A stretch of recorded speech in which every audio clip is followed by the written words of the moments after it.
عليكم ورحمة الله وبركاته.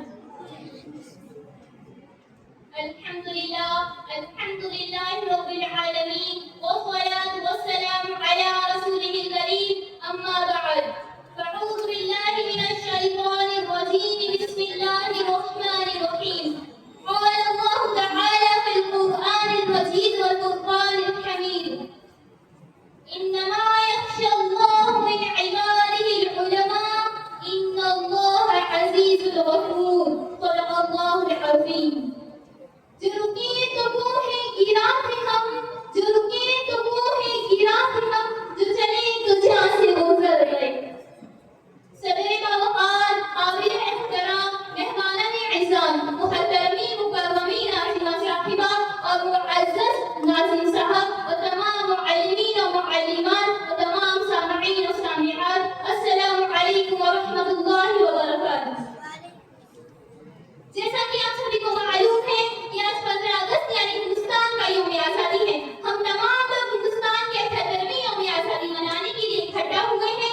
یہ ہم تمام کے لیے بہت ہی خوشی اور مسرت کی بات ہے، چونکہ ہمارا دیش ہندوستان 1857 سے لے کر 1947 تک پورے 90 سال تک انگریزوں کی غلامی میں رہا.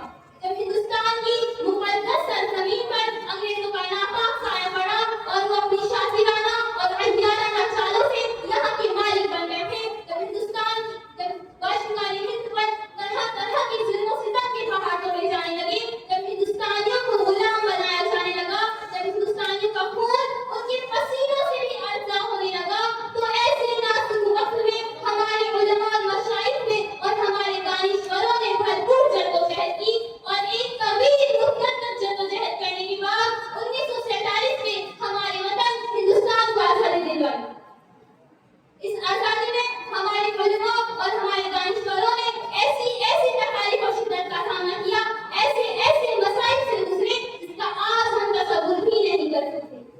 کیا خوب لکھا ہے کسی شاعر نے: قربان دل و جاں ہے اس خاکی وطن پر، قربان دل و جاں ہے اس خاکی وطن پر، ہم دولت و شہرت کے طلبگار نہیں ہیں.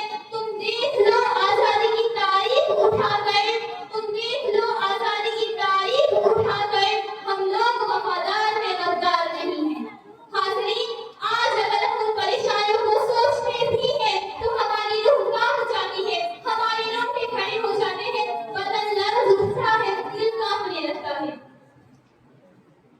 خود انگریز مورخ لکھتا ہے کہ دہلی سے پشاور تک روڈ کے کنارے جتنے بھی درخت تھے، ان میں سے شاید ہی کوئی درخت ہو جس درخت پر ایک یا دو علماء کو لٹکایا گیا نہ ہو. صرف یہی نہیں، آگے مورخ لکھتا ہے کہ علماء کی 12,000 کی تعداد، جن علماء کو پھانسی کے پھندے پر لٹکا دیا گیا، بالعموم 5 لاکھ مسلمانوں کا قتل عام کیا گیا، علماء کے جسموں کو تانبے سے ڈالا گیا، علماء کو ہاتھیوں پر کھڑا کر کے درختوں سے باندھ کر ہاتھیوں کو نیچے سے جلا دیا گیا.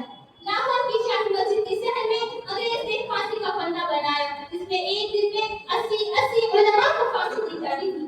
اس قدر مسائل و شدت سے گزرنے کے باوجود بھی ہمارے مجاہدین نے جنگ آزادی میں انگریزوں سے لڑنے میں قدم کے پیچھے نہیں ہٹایا، بلکہ پوری استقامت اور پوری بہادری کے ساتھ انگریزوں سے لڑتے رہے، ان کا مقابلہ کرتے رہے. ان میں ایک نمایاں نام علی ولی خان کا آتا ہے، جو سراج الدولہ کے نانا ہے. انہوں نے خود انگریزوں پر حملہ کر کے 1754 میں کلکتہ کی سرزمین سے انگریزوں کو مار کر بھگایا.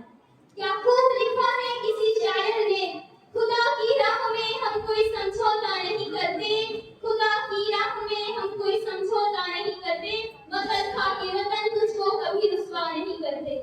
ہمارے دیش کی سنسد تجھے یہ تو پتا ہوگا، ہمارے دیش کی سنسد تجھے یہ تو پتا ہوگا، محبت کرنے والی ہر چیز کو سجدہ نہیں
نہ سمجھے یہ سمانے ہمیں ورنہ، اب کچھ نہ سمجھے یہ سمانے ہمیں ورنہ، تہذیب و تمدن کی بقا ہم سے ہوتی ہے۔ پھولوں کی جبینوں سے ٹپکتا ہے لہو کیوں، پھولوں کی جبینوں سے ٹپکتا ہے لہو کیوں، جب بھی کبھی کانٹوں کی بنا ہم سے ہوتی ہے۔ ہم نہیں سینچا تھا کبھی خون سے گلشن، ہم نہیں سینچا تھا کبھی پھول سے گلشن، کیوں بارش ہے آج ہوا ہم سے ہوتی ہے۔ وآخر دعوانا الحمد للہ رب العالمین۔ السلام علیکم ورحمۃ اللہ وبرکاتہ۔